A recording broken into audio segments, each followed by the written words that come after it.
The second question is where to put the camera. I have a technique that'll get you to practice in the exercise. In every scene, there are 4 things to include. If you watch an event, like someone involved in an activity, your eye focuses on the content, the action, the details, and to get a sense of how the person on screen feels about what they're doing.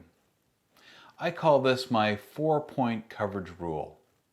I'll demo each of the 4 principles in the 4-point coverage rule and show how they help us in conjunction with the principles of axis and in order to try to figure out where to put the camera.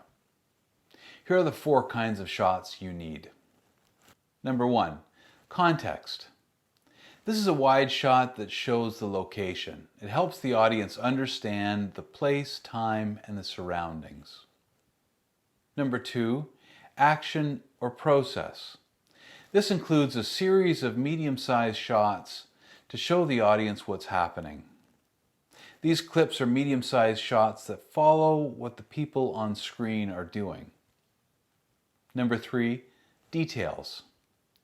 Every scene has an opportunity to capture close-ups of something we can't see in the wide or the medium shots. Grab these close shots for a couple of reasons.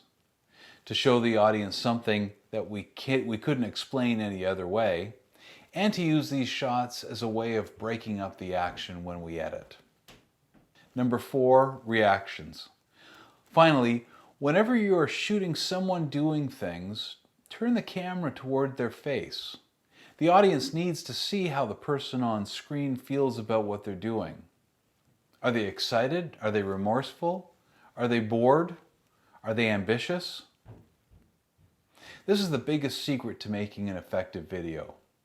Are you ready for it? Empathy. We watch films because we want to experience how other people feel.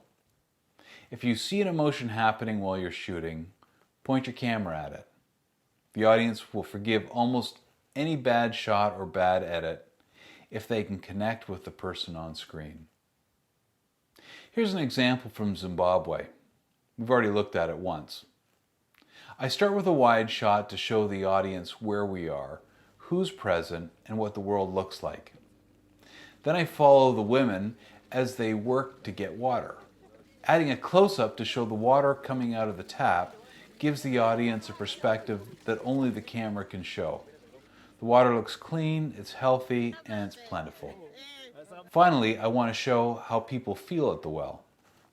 You don't have to edit the shots in this order, but these 4 elements of my sequence, my 4-point coverage rule, are things that will make every scene feel like a complete story for the audience. One thing to point out as I'm talking about where to put the camera: take note of the shots again and think about the axis and the screen direction. These are things I talked about earlier in these videos. I'm not jumping around to different angles that would disorient the audience. The women are working at the water pump and looking at each other. Their eye lines give me the motivation. I get nice and close to their eye lines, to the axis, but I don't cross it. While this isn't the most critical detail to achieve when I'm shooting a video, it really helps the audience engage in the story because they're not suddenly trying to make sense of their orientation as I edit between the different shots. These principles will take practice and a fair bit of experimenting, and it's something we'll do in the next exercise.